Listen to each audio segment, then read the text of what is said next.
আসসালামু আলাইকুম দর্শক। মাহাথির মোহাম্মদ মালয়েশিয়ার কিংবদন্তি নেতা, আধুনিক মালয়েশিয়ার রূপকার মাহাথির মোহাম্মদ তিনি এখন ক্ষমতায় নেই, কিন্তু পৃথিবীর এখন সবচেয়ে সম্ভবত বয়োজ্যেষ্ঠ আহ, রাজনীতিবিদ, দার্শনিক, বিশ্লেষক, গবেষক মাহাথির মোহাম্মদ, যার বয়স এখন 100 হতে যাচ্ছে। তার একটা সাক্ষাৎকার প্রকাশ করেছে banglanews24.com। সেখানে বলা হচ্ছে, শিরোনামটা হচ্ছে হাসিনাকে উৎখাতের সেই ঐক্য বাংলাদেশ এখন কই।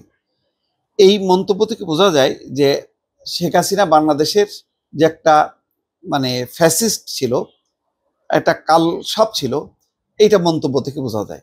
অর্থাৎ হাসিনাকে উৎখাত করা হয়েছে, উৎখাত করাটাই উচিত, কিন্তু উৎখাতের পর যে রাজনীতিকদের বা জনগণের সেই ঐক্যটা তিনি দেখতে পাচ্ছেন, এতে তার হতাশা আছে।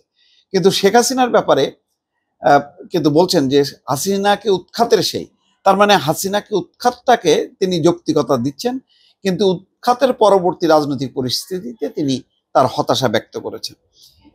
দারিদ্র্য বিমোচনে প্রধান উপদেষ্টা ডক্টর মোহাম্মদ ইউনূসের কাজের প্রশংসা করলেও বাংলাদেশের বর্তমান রাজনৈতিক উত্তরণ পর্ব নিয়ে খুব বেশি আশাবাদী হতে পারছেন না মালয়েশিয়ার সাবেক প্রধানমন্ত্রী মাহাথির মোহাম্মদ। দেখেন, আবার এর প্রতিও ডক্টর মোহাম্মদ ইউনূস, যিনি হচ্ছে শেখ হাসিনার চোখের বিষ, দুই চোখের বিষ, তার প্রতি কিন্তু তার ভালোবাসার সম্মান আছে, কিন্তু সম্মানটা নাই শুধু শেখ হাসিনার। মাহাথির বলছেন, শেখ হাসিনার সরকারকে ক্ষমতা থেকে নামাতে যে ঐক্য দেখা গিয়েছিল, অভ্যুত্থানের 1 বছরের মাথায় সেই ঐক্য তিনি আর বাংলাদেশে দেখছেন না। বাংলাদেশের প্রধান উপদেষ্টা নোবেলজয়ী মোহাম্মদ ইউনূসের ভূয়সী প্রশংসা করেছেন মাহাথির, কিন্তু বাংলাদেশকে আসিয়ানের সদস্য করার যে দাবি ইউনূস জানিয়ে আসছেন, তার তেমন কোনো সম্ভাবনা তিনি দেখছেন না। মালয়েশিয়ার ইতিহাসে সবচেয়ে দীর্ঘ সময় প্রধানমন্ত্রীর দায়িত্ব পালন করা মাহাথির মোহাম্মদ আগামী মাসে 100তম জন্মবার্ষিকী পালন করতে যাচ্ছেন। এখনো তিনি দক্ষিণ পূর্ব এশিয়ার রাজনীতিতে বিরাট এক ব্যক্তিত্ব। সরকারি কোনো পদে না থাকলেও 99 বছর বয়সী এই রাজনীতিবিদ এখনো সরব এশিয়ার নানা বিষয়, এমনকি বাংলাদেশের চলমান রাজনৈতিক পরিবর্তন নিয়েও তার পর্যবেক্ষণ খুবই তীক্ষ্ণ। গত বছর আগস্টে শেখ হাসিনা সরকারের পতনের পর বাংলাদেশের অন্তর্বর্তী সরকার দায়িত্ব নেওয়া ডক্টর মোহাম্মদ ইউনূসকে নিয়ে মাহাথিরের মন্তব্য, তিনি একজন বড় মাপের মানুষ। তিনি যা করেছেন, দরিদ্রদের জন্য যে উদ্যোগ নিয়েছেন, সেজন্য নোবেল পুরস্কার তার প্রাপ্য ছিল। তিনি ক্ষমতার লোভ করেননি, তিনি কেবল দরিদ্র মানুষের জন্য কাজ করে গেছেন।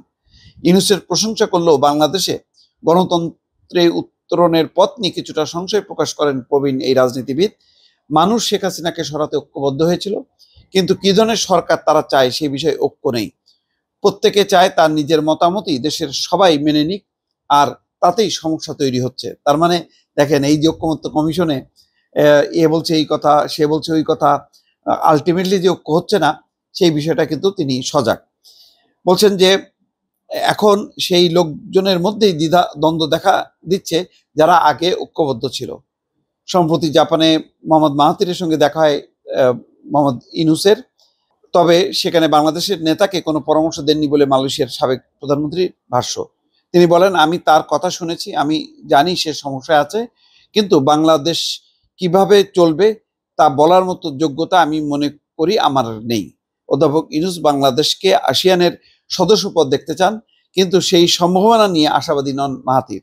সমস্যাটা কোথায় জানতে চাইলে তিনি সংক্ষিপ্ত উত্তর দেন, সমস্যাটা হচ্ছে ভৌগোলিক। অর্থাৎ অনেকগুলো ভৌগোলিক রাজনীতি আছে, সেই রাজনীতিতে অনেক প্রতিদ্বন্দ্বী আছে, তারা কোনোভাবেই বাংলাদেশকে ইন করতে দেবে না, এটা মোটামুটি পরিষ্কার।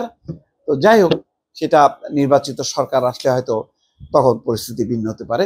কিন্তু দেখেন, মাহাথির মোহাম্মদের দুইটা জিনিস, শেখ হাসিনাকে যে ভালো চোখে দেখেন না, অন্যদিকে ডক্টর মোহাম্মদ ইউনূসকে ভালো চোখে দেখেন, এটা পরিষ্কার হলো তার এই সাক্ষাৎকারে।